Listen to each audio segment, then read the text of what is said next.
In this video, you will learn the C minor pentatonic scale at the 1, 5, 10, 15, and 20 positions, and the C3 octave positions.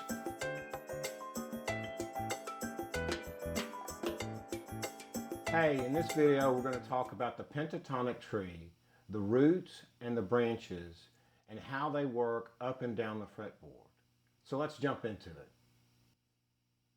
So when we're first taught the pentatonic scale, we're taught A minor pentatonic in first position, which is 5, 8, 5, 7, 5, 7, 5, 7, 5, 8, 5, 8. That's what we're taught. And we're taught it in a linear way straight down the fretboard. As we learn to use that scale in that position, we learn that we have 3 octaves residing in that position, right?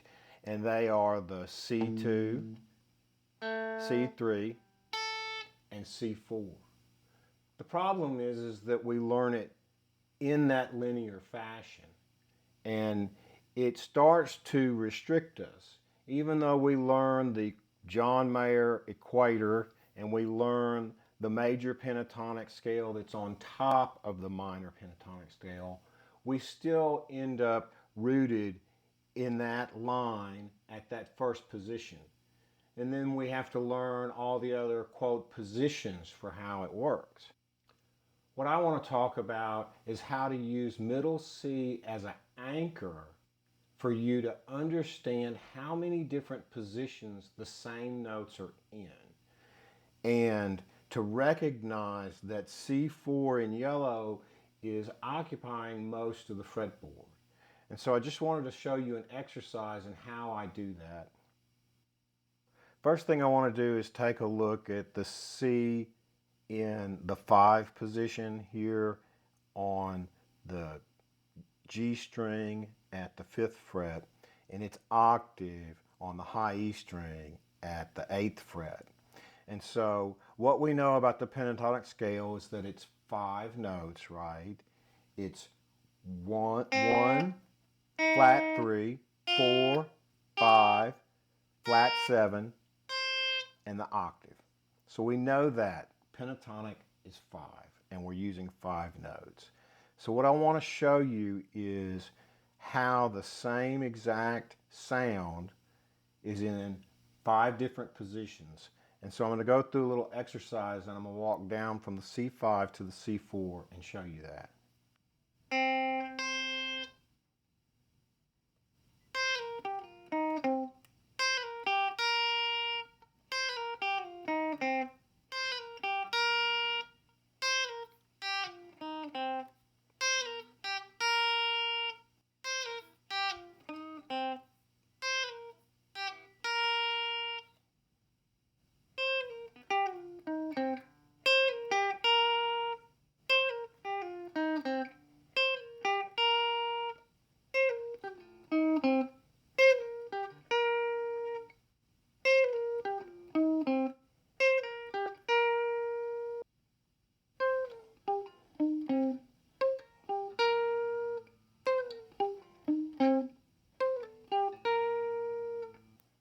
So as you can see from looking at the various positions, there's a lot of different places that you can play the same series of notes.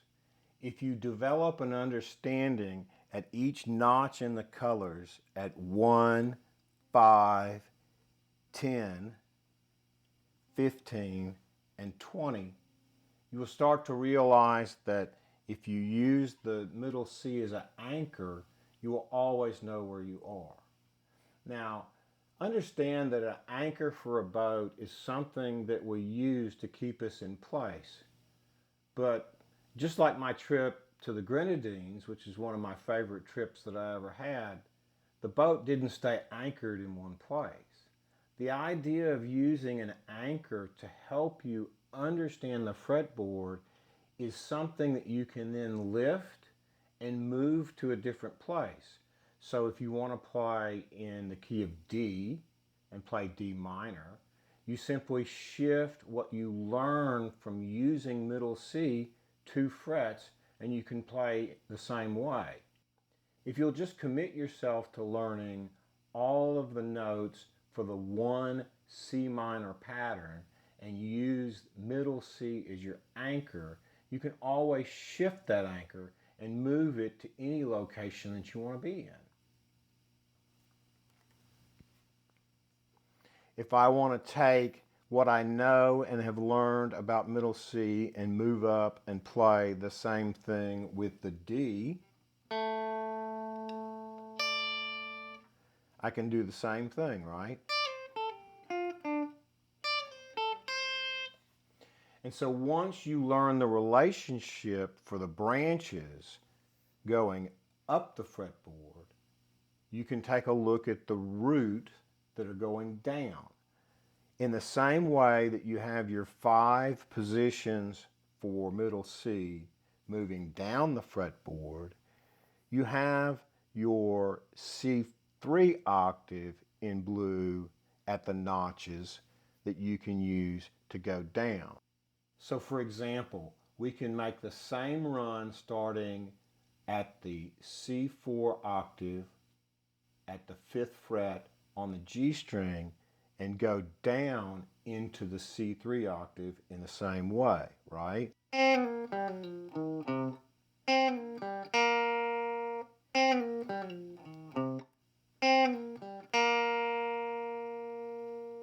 if we go to our knots that we know we have on 10, we can do the same thing, right?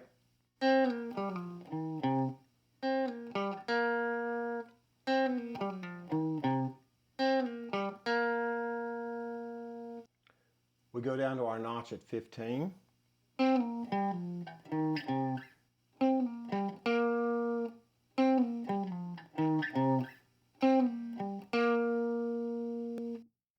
And so we quickly realized that when we do it in the C3 octave, we only have a run down from the 5, from the 10, and from the 15.